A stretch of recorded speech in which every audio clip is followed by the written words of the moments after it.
ರಾಹುಲ್ ಗಾಂಧಿ 101 ನಿಮಿಷ ಮಾತಾಡೋದು. 101 ನಿಮಿಷ ನೀವು ಎತ್ತಿದ ವಿಷಯಗಳ ಪಟ್ಟಿ ಮಾಡ್ತಾ ಹೋದ್ರೆ 15 ವಿಷಯಗಳನ್ನ ರೇಸ್ ಮಾಡೋದು. ಧಾರ್ಮಿಕ ಹಿಂಸೆಯಿಂದ ಹಿಡಿದು ನೀಟ್ ಸ್ಕ್ಯಾಮ್ನ ತನಕ, ನೀಟ್ ಮತ್ತು ಎನ್ಇಟಿಯಲ್ಲಿ ನಡೆದ ಅಕ್ರಮಗಳು, ಯಾರ್ಯಾರ ಪಾಲುದಾರಿಕೆ ಇತ್ತು, ಯಾರ್ಯಾರು ಎಷ್ಟೆಷ್ಟು ದುಡ್ಡು ತಿಂದ್ರು, ಅವ್ರಿಗೆ ಏನು ಶಿಕ್ಷೆ ಕೊಡ್ತೀರಿ? ಬಡವ್ರ ಮಕ್ಕಳು ಬೆಳಿಬೇಕು ಅಂತ ಭಾಷಣ ಮಾಡಿಕೊಂಡು 40 ಲಕ್ಷ ಕೊಟ್ಟವರಿಗೆ ಕ್ವಶನ್ ಪೇಪರ್ನ ಹಿಂದಿನ ರಾತ್ರಿ ಕೊಟ್ಟರೆ ಯಾರೇ ಡಾಕ್ಟರ್ ಆಗಕ್ಕಾಗತ್ತೆ? ಯಾರು ಡಾಕ್ಟರ್ ಆಗಕ್ಕಾಗತ್ತೆ? 67 ಜನ ಏನೋ ಔಟ್ ಅಂತ ಈ ಸಲ ಎಕ್ಸಾಮ್ನಲ್ಲಿ. ಇದು ವಿಪಕ್ಷದ ಜವಾಬ್ದಾರಿ. ಶಭಾಷ್ ರಾಹುಲ್ ಗಾಂಧಿ ಅವರು ಬಿಡಬೇಡಿ ಸರ್ಕಾರವನ್ನು, ಉತ್ತರ ತಗೊಳ್ಳಿ ಈ ವಿಷಯದಲ್ಲಿ. ಈ ವಿಷಯ ಇತ್ತಲ್ಲ, this is to be raised. ಈ ವಿಷಯ ಎತ್ತಬೇಕು ಮತ್ತು ಸರ್ಕಾರ ಉತ್ತರ ಕೊಡಬೇಕು. ಇದಕ್ಕೆ ವಿಪಕ್ಷಗಳ ಒಂದಾಗಿ ನಿಂತು ಉತ್ತರ ಕೊಡೋ ತನಕ ಮೋದಿನ ಬಿಡಬಾರ್ದು, ಉತ್ತರ ಕೊಡೋ ತನಕ ಬಿಜೆಪಿನ ಬಿಡಬಾರ್ದು, ಉತ್ತರ ಕೊಡೋ ತನಕ ಎನ್ಡಿಎನ್ ಬಿಡಬಾರ್ದು. NEET scam once for all. ಹಿಂದೆ ಎಷ್ಟೆಷ್ಟಾಗಿದೆಯೋ ಏನೇನಾಗಿದೆಯೋ ಆಗೋಗಿದೆ. ಒನ್ಸ್ ಫಾರ್ ಆಲ್ ಈ ಸಮಸ್ಯೆ ನಿಲ್ಲಬೇಕು. 10 ವರ್ಷಗಳ ಕಾಲ ಒಂದೇ ಒಂದು ಪ್ರೆಸ್ ಮೀಟ್ ಮಾಡದಂತಹ ಪ್ರಧಾನಮಂತ್ರಿಯನ್ನು ನೀವು ಪತ್ರಿಕೋದ್ಯಮಕ್ಕೆ ಅವಮಾನ ಮಾಡ್ತಾ ಇದ್ದೀರಿ, ಯಾಕೆ ಪ್ರೆಸ್ ಮೀಟ್ ಮಾಡಲಿಲ್ಲ ಅಂತ ಕೇಳಿದಾರಾ? ಇದೇ ಅಜಿತ್ ಹನುಮಕ್ಕನವರು ಯಾವತ್ತಾದ್ರೂ ವಿಶ್ಲೇಷಣೆ ಮಾಡಿದ್ದಾರಾ? ಈ 10 ವರ್ಷಗಳಲ್ಲಿ ಇವರು ನಡೆದುಕೊಂಡಂತಹ ರೀತಿ ಯಾವ ರೀತಿ ಇತ್ತು? ಮೊದಲ 5 ವರ್ಷ 2019ರಿಂದ 2024ರವರೆಗಾದರೂ ಅಲ್ಲಿ ನಡೆದಂತಹ ತಪ್ಪುಗಳ ಬಗ್ಗೆ ಏನಾದರೂ ಪ್ರಶ್ನೆ ಮಾಡಿದ್ರ? ನರೇಂದ್ರ ಮೋದಿ ಅವರನ್ನ ಸಂದರ್ಶನ ಮಾಡಲಿಕ್ಕೆ ಹೋದ್ರಲ್ಲ, ಆ ಸಂದರ್ಶನದ ಸಮಯದಲ್ಲಾದರೂ ನರೇಂದ್ರ ಮೋದಿ ಅವರೇ ನೀವು ಇಂತಿಂತ ತಪ್ಪುಗಳನ್ನ ಮಾಡಿದ್ದೀರಿ, ಕಪ್ಪು ಹಣ ತರಲಿಲ್ಲ, 2 ಕೋಟಿ ಉದ್ಯೋಗ ಸೃಷ್ಟಿ ಮಾಡಲಿಲ್ಲ, ಚುನಾವಣಾ ಬಾಂಡ್ಗಳೆಲ್ಲ ಅಕ್ರಮ ಆಗಿದೆ, ಭಾರತದ ದೇಶದ ವಿದೇಶಿ ಸಾಲ 183 ಲಕ್ಷ ಕೋಟಿ ದಾಟಿದೆ, ಯಾವತ್ತಾದ್ರೂ ಪ್ರಶ್ನೆ ಮಾಡಿದ್ರ? ಮಣಿಪುರದ ಹಿಂಸಾಚಾರವನ್ನ ಇವತ್ತು ಲೋಕಸಭೆಯಲ್ಲಿ ಪ್ರಸ್ತಾಪ ಮಾಡ್ತಾ ಇದಾರಲ್ಲ, ಅದನ್ನು ಪ್ರಶ್ನೆ ಮಾಡಿದ್ದು ಸರಿ ಅಂತ ರಾಹುಲ್ ಗಾಂಧಿ ಹೇಳಿದ್ರಲ್ಲ, ಯಾವತ್ತಾದ್ರೂ ಅಜಿತ್ ಹನುಮಕ್ಕನವರು ನರೇಂದ್ರ ಮೋದಿ ಅವರನ್ನ, ಭಾರತೀಯ ಜನತಾ ಪಕ್ಷದವರನ್ನ, ಎನ್ಡಿಎದವರನ್ನ ಪ್ರಶ್ನೆ ಮಾಡಿದ್ರ? ಮಣಿಪುರದ ವಿಚಾರ ಸ್ನೇಹಿತರೆ, ಪ್ರಥಮ ಬಾರಿಗೆ ಅಜಿತ್ ಹನುಮಕ್ಕನವರು ಪ್ರತಿಪಕ್ಷವಾದ ಕಾರ್ಯವನ್ನು ಶ್ಲಾಘಿಸಿದ್ದಾರೆ. ಲೋಕಸಭೆಯಲ್ಲಿ ಪ್ರತಿಪಕ್ಷದ ನಾಯಕ ರಾಹುಲ್ ಗಾಂಧಿ 15 ಪ್ರಶ್ನೆಗಳನ್ನ ಎತ್ತಿದ್ದಾರೆ. ಹಿಂಸಾಚಾರದಿಂದ ಹಿಡಿದು ನೀಟ್ ಪರೀಕ್ಷೆಯವರೆಗೂ ಪ್ರಶ್ನೆಯನ್ನ ಎತ್ತಿದ್ದಾರೆ. ಯಾವ ಕಾರಣಕ್ಕೂ ರಾಹುಲ್ ಗಾಂಧಿ ಅವರೇ ಬಿಡಕ್ ಹೋಗ್ಬೇಡಿ, ಬಡವರಿಗಾಗಿರುವಂತಹ ಅನ್ಯಾಯವನ್ನ ಪ್ರಶ್ನೆ ಮಾಡಿ, ಎನ್ಡಿಎಗೆ ಪ್ರಶ್ನೆ ಮಾಡಿ, ಬಿಜೆಪಿಗೆ ಪ್ರಶ್ನೆ ಮಾಡಿ 15 ಪ್ರಶ್ನೆಗಳನ್ನ ಎತ್ತಿದ್ದಾರೆ. ಶಭಾಷ್ ರಾಹುಲ್ ಗಾಂಧಿ ಅವರೇ, ಶಭಾಷ್ ಪ್ರತಿಪಕ್ಷದ ನಾಯಕರೇ ಅಂತೇಳಿ ಅವರು ಮಾತನಾಡಿದ್ದಾರೆ.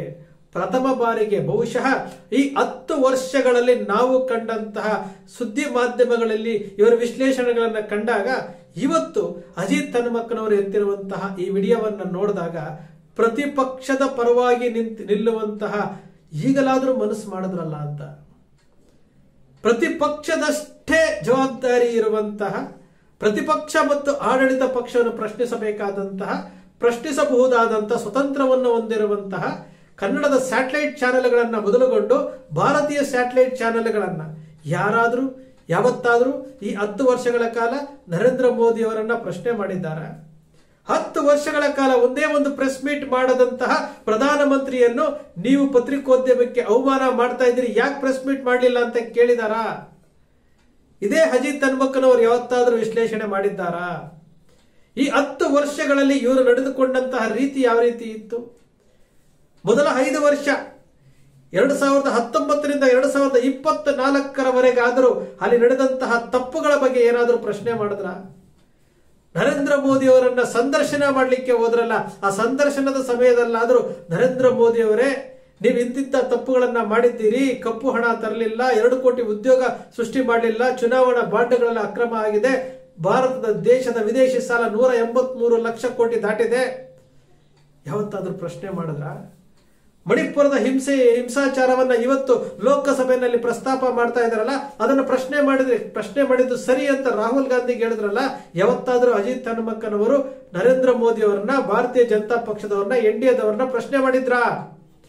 ಮಣಿಪುರದ ವಿಚಾರ, ಹಿಂಸಾಚಾರದ ವಿಚಾರ ಯಾವತ್ತಾದ್ರೂ ಪ್ರಶ್ನೆ ಮಾಡಿದ್ರ? ಪ್ರಶ್ನೆ ಮಾಡಲಿಲ್ಲ. ಇಸ್ರೇಲ್ಗೆ ಹೋಗಿದ್ರು, ಇಸ್ರೇಲ್ಗೆ ಹೋಗಿ ಅಲ್ಲಿ ಗ್ರೌಂಡ್ ರಿಪೋರ್ಟ್ ಮಾಡಿದ್ರು, ಮಣಿಪುರಕ್ಕೆ ಹೋಗ್ಲಿಲ್ಲ.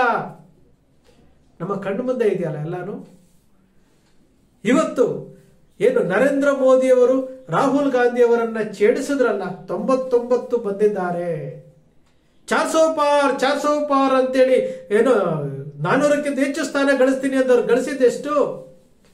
ಬಹುಮತನ ಬರದೇ ಇರುವಂತಹ ಸ್ಥಿತಿಗೆ ತಲುಪೋದ್ರಲ್ಲ. 99 ಸ್ಥಾನಗಳು ಏನು ಕಡಿಮೆ ಸ್ಥಾನಗಳ? 99 ಸ್ಥಾನಗಳ ತೆಗೆದುಕೊಂಡು ಪ್ರತಿಪಕ್ಷದಲ್ಲಿ ಕೂತಿರುವಂತವ್ರು ಪ್ರಶ್ನೆನೇ ಮಾಡಬಾರ್ದ? ಇದರ ಬಗ್ಗೆ ಅಜಿತ್ ಹನುಮಕ್ಕನವ್ರು ಯಾಕೆ ಪ್ರಶ್ನೆ ಮಾಡೋದಿಲ್ಲ? ಯಾತಕ್ಕೋಸ್ಕರ ಪ್ರಶ್ನೆ ಮಾಡೋದಿಲ್ಲ? ಪ್ರತಿಪಕ್ಷಕ್ಕಿಂತಲೂ ಹೆಚ್ಚು ಸ್ಟ್ರಾಂಗ್ ಆಗಿರುವಂತದ್ದು ಪತ್ರಿಕೋದ್ಯಮ. ಇದನ್ನ ತಿಳ್ಕೊಳ್ಬೇಕ್ರಿ. ಅವ್ರು ಏನೋ ಮಾತಾಡ್ತಾರೆ, ಇವರೇನೋ ಮಾತಾಡ್ತಾರೆ ಅಂತಲ್ಲ, ನೀವು ಧ್ವನಿಯಾಗಬೇಕು. ನಿಜಕ್ಕೂ ಈ ಬಾರಿ 2024ರ ಚುನಾವಣೆಯಲ್ಲಿ ಏನು ನಾನೇ ಸರ್ವಾಧಿಕಾರಿ, ನಾನು ಹೇಳಿದ್ದೇ ಸರಿ, ನಾನು ಮಾಡಿದ್ದೇ ಸರಿ, ನಾನು 400 ಗೆಲ್ತೀನಿ, ನಾನು ಮಾಡಿದ್ದೇ ಸರಿ ಅಂತ ಹೇಳಿದ್ರಲ್ಲ, ಅಂತವರಿಗೆ ಈ ಬಾರಿ ಜನ ಸರಿಯಾದಂತ ಪೆಟ್ಟು ಕೊಟ್ಟಿದ್ದಾರೆ. ಭಾರತೀಯ ಜನತಾ ಪಕ್ಷದ ಅತ್ಯುತ್ಸಾಹಕ್ಕೆ ಸರಿಯಾದ ಪೆಟ್ಟನ್ನ ಕೊಟ್ಟಿದ್ದಾರೆ. ಪ್ರಬಲವಾದಂತಹ ಪ್ರತಿಪಕ್ಷವನ್ನು ನಿರೂಪಿಸಿದ್ದಾರೆ. ನಿಜಕ್ಕೂ ಪ್ರಜಾಪ್ರಭುತ್ವವನ್ನು ಉಳಿಸುವಂತಹ ಕೆಲಸ ಪ್ರತಿಪಕ್ಷಗಳು ಮಾಡುವಂತಹ ಎಲ್ಲಾ ಲಕ್ಷಣಗಳು ಕಾಣ್ತಾ ಇದ್ದಾವೆ. ನಿಲ್ಲಬೇಕಾದದ್ದು ಪ್ರತಿಪಕ್ಷಗಳ ಪರವಾಗಿ, ನಿಲ್ಲಬೇಕಾದದ್ದು ಪ್ರತಿಪಕ್ಷಗಳ ಧ್ವನಿಯಾಗಿ. ಅಜಿತ್ ಹನುಮಕ್ಕನವರೇ, ನಿಜಕ್ಕೂ ಇವತ್ತು ನಿಮ್ಮನ್ನು ಅಪ್ರಿಶಿಯೇಟ್ ಮಾಡ್ತೀವಿ. ಯಾಕೆ ಗೊತ್ತಾ?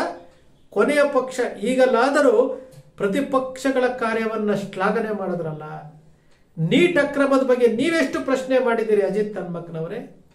ನೀಟ್ ಬಗ್ಗೆ ನೀವೆಷ್ಟು ಪ್ರಶ್ನೆ ಮಾಡಿದ್ದೀರಿ ನಿಮ್ಮ ಚಾನೆಲ್ ಅಲ್ಲಿ? ಏಷ್ಯಾನೆಟ್ ನ್ಯೂಸ್ ನೆಟ್ವರ್ಕ್ ಇದೆಯಲ್ಲ, ಅವತ್ತು ಪ್ರಧಾನಮಂತ್ರಿಗಳನ್ನ ಸಂದರ್ಶನ ಮಾಡಲಿಕ್ಕೆ ನೀವು 4 ಜನ ಕುತ್ಕೊಂಡಿದ್ರಲ್ಲ, ನಿಮ್ಮ ಸಮೂಹದಲ್ಲಿ ಎಷ್ಟು ಪ್ರಶ್ನೆ ಮಾಡಿದ್ದೀರಿ ನರೇಂದ್ರ ಮೋದಿ ಅವರಿಗೆ? ನೀಟ್ ಬಗ್ಗೆ ಮಾತಾಡಬೇಕಲ್ಲ, ಮಾತಾಡಿ.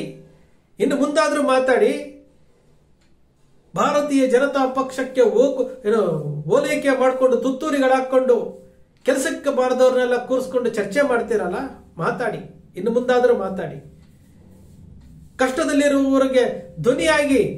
ಯಾರದ್ದೋ ದ್ವೇಷ, ಯಾರದ್ದೋ ಮೇಲಿನ ಸಿಟ್ಟನ್ನ ತೆಗೆದುಕೊಂಡು ಹೋಗಿ ಸಮಯವನ್ನ ಯಾಕೆ ಹಾಳು ಮಾಡ್ತಾ ಇದ್ದೀರಿ? ಅಜಿತ್ ಹನುಮಕ್ಕನಂತವರು, ರಂಗನಾಥ್ ಭಾರದ್ವಾಜ ಅಂತವರು, ಪಬ್ಲಿಕ್ ಟಿವಿ ರಂಗನಾಥ್ ಅಂತವರು, ಇವರೆಲ್ಲರೂ ಪ್ರಶ್ನೆ ಮಾಡಿದ್ರೆ ಇಡೀ ದೇಶದಲ್ಲಿ ಏನು ಅನ್ಯಾಯ ನಡೀತಾ ಇದೆಯಲ್ಲ, ಇದಕ್ಕೆಲ್ಲದಕ್ಕೂ ಒಂದು ಬೆಳಕು ಕಾಣುತ್ತೆ. ಅನ್ಯಾಯಗಳು ನಿಲ್ಲುತ್ತೆ, ಭ್ರಷ್ಟಾಚಾರ ನಿಲ್ಲುತ್ತೆ, ಹೆಣ್ಣು ಮಕ್ಕಳ ಮೇಲೆ ನಡೀತಾ ಇರುವಂತಹ ದೌರ್ಜನ್ಯ ನಿಲ್ಲುತ್ತೆ. ಇದನ್ನು ಮಾಡಿ ಅಂತಲೇ ಹೇಳ್ತಾ ಇರುವಂತದ್ದು. ಸ್ನೇಹಿತರೆ, ನಿಮ್ಮ ಅಕ್ಷರ ಮೀಡಿಯಾ ಯಾವತ್ತೂ ಸೃಷ್ಟಿ ಮಾಡೋದಿಲ್ಲ ರೀ, ಕಲ್ಪನೆಯೂ ಮಾಡೋದಿಲ್ಲ. ವಾಸ್ತವದ ವಿಚಾರಗಳನ್ನು ವಿಶ್ಲೇಷಣೆ ಮಾಡುತ್ತೆ. ದಾರಿ ತಪ್ಪುತ್ತಿರುವವರನ್ನು ಸರಿದಾರಿಗೆ ಬನ್ನಿ ಅಂತ ಹೇಳುತ್ತೆ. ನಿಮ್ಮ ಅಕ್ಷರ ಮೀಡಿಯಾದ ವಿಶ್ಲೇಷಣೆ ನಿಮ್ಗೆ ಇಷ್ಟ ಆಯಿತು ಅಂದ್ರೆ, ಸಬ್ಸ್ಕ್ರೈಬ್ ಆಗಲಿಲ್ಲ ಅಂದ್ರೆ ದಯಮಾಡಿ ಸಬ್ಸ್ಕ್ರೈಬ್ ಮಾಡ್ಕೊಳ್ಳಿ. ಪಕ್ಕದಲ್ಲಿ ಕಾಣುವಂತ ಬೆಲ್ ಐಕಾನ್ ಪ್ರೆಸ್ ಮಾಡಿ, ನಿಮ್ಮ ಸ್ನೇಹಿತರಿಗೆ ಹೇಳಿ, ಶೇರ್ ಮಾಡಿ. ರಾಹುಲ್ ಗಾಂಧಿ 101 ನಿಮಿಷ ಮಾತಾಡೋದು.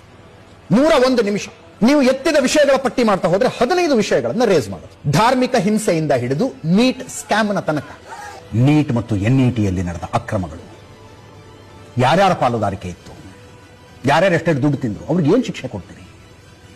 ಬಡವ್ರ ಮಕ್ಕಳು ಬೆಳಿಬೇಕು ಅಂತ ಭಾಷಣ ಮಾಡಿಕೊಂಡು 40 ಲಕ್ಷ ಕೊಟ್ಟವರಿಗೆ ಕ್ವಶನ್ ಪೇಪರ್ನ ಹಿಂದಿನ ರಾತ್ರಿ ಕೊಟ್ಟರೆ ಯಾರೇ ಡಾಕ್ಟರ್ ಆಗಕ್ಕಾಗತ್ತೆ? ಯಾರು ಡಾಕ್ಟರ್ ಆಗಕ್ಕಾಗತ್ತೆ? 67 ಜನ ಏನೋ ಔಟ್ ಆಫ್ ಔಟ್ ಅಂತ ಈ ಸಲ ಎಕ್ಸಾಮ್ನಲ್ಲಿ. ಇದು ವಿಪಕ್ಷದ ಜವಾಬ್ದಾರಿ. ಶಭಾಷ್ ರಾಹುಲ್ ಗಾಂಧಿ ಅವರೇ, ಬಿಡಬೇಡಿ ಸರ್ಕಾರವನ್ನು, ಉತ್ತರ ತಗೊಳ್ಳಿ ಈ ವಿಷಯದಲ್ಲಿ. ಈ ವಿಷಯ ಇತ್ತಲ್ಲ, this is to be raised.